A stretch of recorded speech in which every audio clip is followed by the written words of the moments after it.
Et nous nous retrouvons pour le deuxième épisode de cette série sur la prise en charge de l'insuffisance cardiaque par les pharmaciens. Celui-ci va porter sur la définition de l'insuffisance cardiaque et comment savoir la diagnostiquer. Le cycle cardiaque se décompose en phases de systole, c'est-à-dire d'éjection ou vidange des ventricules, et des phases de diastole, c'est-à-dire de remplissage par relaxation des ventricules. L'insuffisance cardiaque peut concerner les phases de systole ou de diastole, voire les deux. Lorsqu'on parle d'insuffisance cardiaque à fraction d'éjection altérée, cela signifie qu'il existe au moins une dysfonction systolique. Pour dépister l'insuffisance cardiaque, il faut rechercher les signes regroupés sous l'acronyme EPOF. E pour essoufflement inhabituel, qui apparaît d'abord à l'effort puis au repos. P pour prise de poids rapide, que l'on considère significative pour une prise de 2 à 3 kg en moins d'une semaine.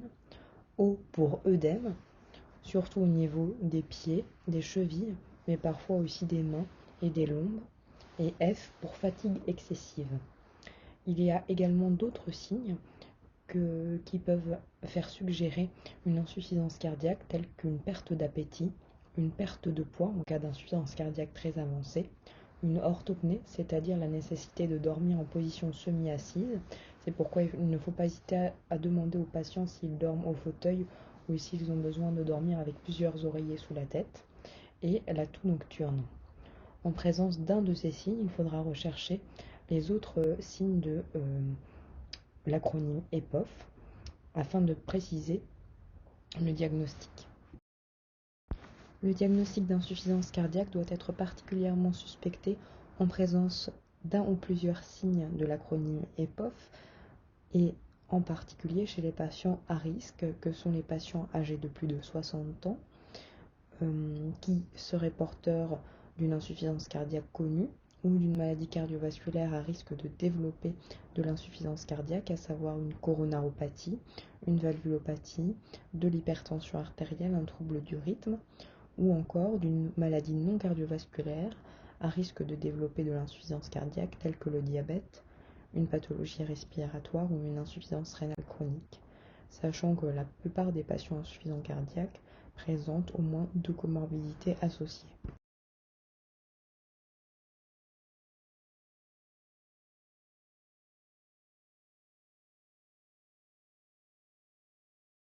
L'insuffisance cardiaque correspond à l'association de symptômes typiques regroupés sous l'acronyme EPOF, comme nous l'avons vu précédemment, associés à des signes physiques décelés lors de l'examen clinique du patient, à savoir des crépitants à l'auscultation pulmonaire, des œdèmes périphériques et ou une turgescence des veines jugulaires. Ces symptômes et ces signes physiques sont causés par une anomalie cardiaque de structure ou de fonction qui entraîne une diminution du débit cardiaque et ou une augmentation des pressions dans le cœur. Il existe 3 types d'insuffisance cardiaque que l'on classe en fonction de la fraction d'éjection du ventricule gauche ou FEVG, qui est un paramètre mesuré en échographie ou en IRM et qui permet d'estimer la capacité de vidange du ventricule gauche lors des phases de systole. Il existe donc 3 classes: l'insuffisance cardiaque à fraction d'éjection ventriculaire gauche réduite, lorsque la FEVG est inférieure ou égale à 40%, l'insuffisance cardiaque à fraction d'éjection ventriculaire gauche modérément réduite, lorsqu'elle est comprise entre 41 et 49%, et l'insuffisance cardiaque à fraction d'éjection préservée, lorsqu'elle est supérieure ou égale à 50%, et que s'y associe une preuve tangible d'augmentation des pressions intracardiaques, que ce soit en échographie ou lors de la biologie avec un dosage de NT-proBNP augmenté. Il est très important de faire la différence entre ces 3 types d'insuffisance cardiaque en fonction des patients, car il ne s'agit pas du même terrain pour les patients. Les causes sont également différentes. Le pronostic et les traitements diffèrent également. Lorsque l'on suspecte une insuffisance cardiaque après l'interrogatoire et l'examen clinique, il existe un certain nombre d'examens complémentaires à réaliser de façon systématique. Il faudra réaliser systématiquement un bilan biologique complet avec évidemment un dosage du BNP ou du NT-proBNP, associé à un hémogramme, un ionogramme sanguin avec fonction rénale, un bilan lipidique notamment lorsque l'on suspecte une cardiopathie ischémique sous-jacente, une glycémie à jeun pour dépistage de diabète, un dosage de la TSH et un bilan martial, puisqu'on sait que les dysthyroïdies et les carences martiales peuvent décompenser toute insuffisance cardiaque. L'électrocardiogramme est évidemment indispensable. La radiographie thoracique permet de rechercher des signes de surcharge vasculaire, une cardiomégalie, c'est-à-dire un cœur trop gros à la radiographie pulmonaire. Et ensuite, dans un second temps, l'échographie cardiaque est absolument indispensable pour estimer la fraction d'éjection ventriculaire gauche et pour rechercher une cause, mais également pour vérifier l'efficacité des traitements et évaluer la volémie, c'est-à-dire l'état de déshydratation ou de surcharge du patient. Pour résumer sur les étapes diagnostiques de l'insuffisance cardiaque, on va donc suspecter l'insuffisance cardiaque à l'interrogatoire et à l'examen clinique en présence de facteurs de risque, donc un âge élevé, des comorbidités, en présence de symptômes EPOF et ou de signes physiques, et en présence d'anomalies à l'électrocardiogramme. Après cette première étape, on va donc demander un bilan biologique avec dosage du NT-proBNP et ou du BNP. Si ceux-ci sont augmentés, il faudra orienter le patient vers un cardiologue qui pratiquera une échographie cardiaque permettant de confirmer l'insuffisance cardiaque, de préciser la cause éventuelle et également de classer le type d'insuffisance cardiaque en fonction de la fraction d'éjection ventriculaire gauche. L'étape suivante sera donc de préciser la cause avec d'autres examens complémentaires spécifiques et de démarrer le traitement adapté. Après avoir confirmé le diagnostic d'insuffisance cardiaque, il faut savoir identifier la cause. En effet, le diagnostic étiologique est une étape cruciale pour des raisons thérapeutiques car la pathologie responsable détermine un traitement spécifique. Il existe de très nombreuses causes d'insuffisance cardiaque en fonction du constituant touché. Une des causes principales est l'atteinte des artères cardiaques ou coronaires qui correspondent donc aux cardiopathies ischémiques. Il peut y avoir une atteinte du muscle cardiaque ou myocarde, soit par inflammation, donc c'est le cas des myocardites qui surviennent après des infections virales notamment, soit par infiltration avec des dépôts de protéines dans le muscle cardiaque, comme dans l'amylose, le fabry, la sarcoïdose, l'hémochromatose, qui correspond à des dépôts de fer dans le myocarde, soit des causes génétiques par mutation de protéines du myocarde, des causes métaboliques ou des causes toxiques, notamment de plus en plus fréquemment dans les suites de chimiothérapie ou de thérapie ciblée, ou également en cas de consommation excessive d'alcool. Les troubles du rythme, donc les atteintes du système électrique entre guillemets, telles que la fibrillation atriale, sont également responsables d'insuffisance cardiaque. Les valvulopathies, que ce soit des rétrécissements ou des insuffisances valvulaires. Les atteintes du péricarde, c'est-à-dire de l'enveloppe cardiaque, ou encore l'hypertension artérielle, qui crée une pression trop importante dans l'aorte située en aval du ventricule gauche. Celui-ci va donc se fatiguer en luttant contre cet obstacle de pression. Il existe un très grand nombre d'examens spécifiques pour rechercher une ou plusieurs de ces causes et qui seront à réaliser au cas par cas en fonction de l'orientation initiale.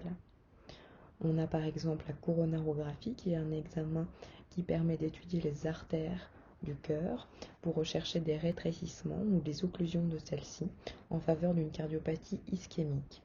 Cela permet notamment de faire le diagnostic mais également de traiter éventuellement en mettant en place des stents au niveau des rétrécissements. L'IRM cardiaque qui est un examen très intéressant pour mesurer les volumes et les fractions d'éjection des ventricules et qui permet également de rechercher de la fibrose en fonction de différentes étiologies. Le scanner cardiaque, tout à fait intéressant pour les coronaires ou l'étude des prothèses valvulaires, la médecine nucléaire pour la cardiopathie ischémique ou pour la recherche de l'amylose à transthyrétine, qui est une maladie de surcharge du myocarde qui se voit de plus en plus fréquemment avec le vieillissement de la population, Et enfin l'échographie transœsophagienne, qui est donc une échographie qui permet d'étudier de façon très précise, notamment les valves. Savoir bien dépister et diagnostiquer l'insuffisance cardiaque est un enjeu de santé publique majeur, car l'insuffisance cardiaque est une pathologie très fréquente qui concerne 1,5 million de Français, soit environ 2% de la population générale et 10% des plus de 75 ans. Cette pathologie est très fréquente et son incidence augmente avec le vieillissement de la population et la pyramide des âges, avec environ 120 000 nouveaux cas par an et une estimation d'augmentation de plus de 25% dans les 4 ans. Toutefois, cette pathologie, bien que fréquente, reste sous-diagnostiquée, avec, on l'estime, 400 000 à 700 000 personnes non diagnostiquées. Un chiffre intéressant est le chiffre de 36% de patients qui, alors même qu'ils sortent d'une hospitalisation pour insuffisance cardiaque, n'ont pas compris qu'ils étaient insuffisants cardiaques et qu'il s'agissait d'une pathologie chronique, peut-être parce que l'information ou le terme d'insuffisance cardiaque n'a pas été prononcé. L'insuffisance cardiaque est une pathologie fréquente, sous-diagnostiquée et grave. Il s'agit en effet de la première cause d'hospitalisation en France, soit environ 200 000 hospitalisations par an. L'insuffisance cardiaque est responsable d'un décès toutes les 7 minutes, soit environ 60 000 décès par an. À 1 an du diagnostic, 20% des patients sont décédés. À 5 ans du diagnostic, la moitié des patients sont décédés. Il s'agit donc d'un pronostic très sombre, d'autant que l'insuffisance cardiaque est responsable d'un lourd impact sur la qualité de vie des patients, mais aussi de leurs aidants, et sur l'économie de la santé. Le pronostic de l'insuffisance cardiaque reste sombre, mais en nette amélioration avec l'essor des différentes thérapeutiques.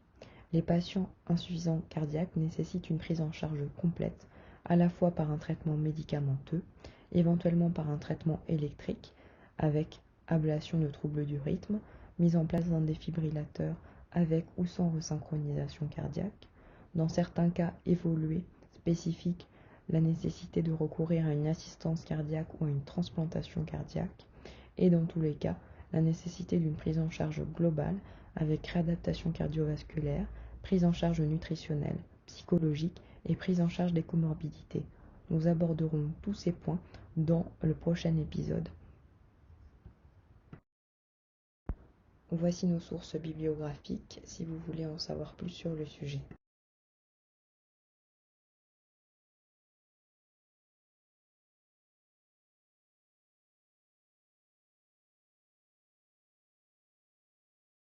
Je vous remercie pour votre attention et je vous retrouve pour notre 3e épisode qui abordera les traitements médicamenteux et non médicamenteux de l'insuffisance cardiaque.